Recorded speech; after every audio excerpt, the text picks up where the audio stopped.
Vi er på Bogforum på Carlsens stand og har vrimler med mennesker og forfattere, og en af dem er Sara Engel, der har modtaget adskillige priser for sine bøger.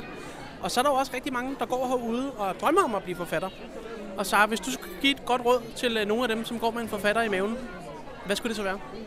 Ja, det må være at tage ud her på Bogforum for eksempel og rive en masse bøger ned fra hylderne, fordi råd nummer 1 må helt klart være at læse en masse, for at se, hvordan andre forfattere har gjort det.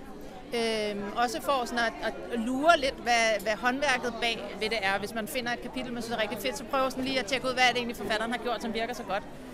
Og råd nummer 2 må så være, at når man har skrevet noget, at man så viser det frem for at få noget feedback.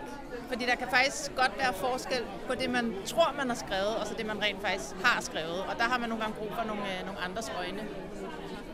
Okay, tak så. Så jeg har faktisk skrevet en roman, jeg tænkte, du gad at læse. Det er bare 800 sider.